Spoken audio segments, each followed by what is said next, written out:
পায়েসটা একবার যে খাবে বারবার খেতে ইচ্ছা করবে, এতটাই লোভনীয়, এতটাই মুখরোচক। যাই হোক, এখন চলে যাচ্ছি মূল রেসিপিতে।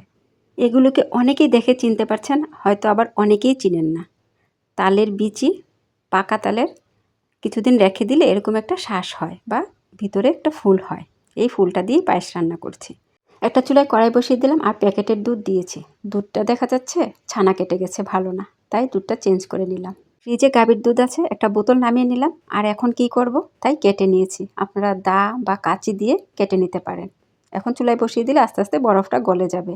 এটা গলা পর্যন্ত অপেক্ষা করা যাবে না।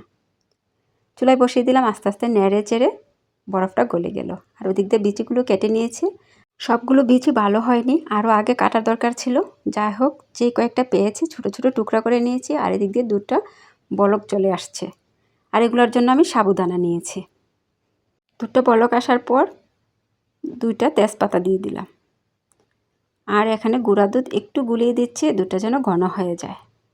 তারপর সাবুদানাগুলোকে ভালোভাবে ধুয়ে নিয়েছি। আর পরিমতো এখানে চিনি দিয়েছি। চিনিটা আপনারা কম বেশি করতে পারেন, কতটা মিষ্টি খাবেন। এখন সাবুদানাগুলো দিয়ে দিব। সাবুদানাগুলো দেওয়ার পর অনবরত নাড়তে হবে, না হয় দলা পাকিয়ে যাবে, না হয় কড়াইতে লেগে যাবে। ফুটে গেলে তত একটা ভয় নেই।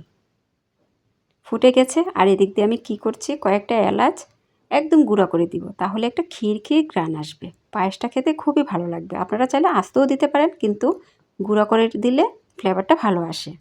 সাবুদানাটা ফুটে যাওয়ার পর তালের শাঁসগুলো দিয়ে দিলাম। এগুলো দেওয়ার পর বেশিক্ষণ চুলায় বসে রাখতে হবে না, খুব তাড়াতাড়ি নরম হয়ে যায়। মানে 2-1টা বলক আনাবো। আর অবশ্যই দুধটাকে ঘন করে নেবেন। আমি যে সাবুদানাটা দিয়েছি, এখানে দুধটা ঘন ঘন লাগবে, খেতে ভালো লাগবে। আবার অনেক সময় অনেকে দুধটা ঘন করে জাল করে এই শাঁসগুলো দিয়ে দেয়, ওইটা খেতেও ভালো লাগে। আমার কাছে মনে হয় যে একটু ঘন করলে ভালো লাগবে, তাই সাবুদানা দিয়েছি। আর একটু ফ্রিজে থাকা নারকেল দিয়ে, টাটকা নারকেল হলে চুলা থেকে উঠিয়েও দিতে পারেন। এটা ফ্রিজে ছিল তাই একটা বলক আনালাম। পায়েসটা হয়ে গেছে, কতটা লোভনীয় হয়েছে দেখেন, নিজেই প্রশংসা করছে। আর খেতে অসাধারণ হয়েছিল। আমার ছোট ছেলে তো বলে, মা তুমি রসমালাই বানিয়েছো। শাঁসগুলো আমি ছোট টুকরা করে নিয়েছি আর দুধটা ঘন করে নিয়েছি সাবুদানা দিয়ে। আপনারা চাইলে সাবুদানা হাতে না থাকলে সুজিও দিতে পারেন, এমনকি চালের গুঁড়োও দিতে পারেন, না হয় একটু কর্নফ্লাওয়ার গুলিয়ে দিয়ে দিতে পারেন।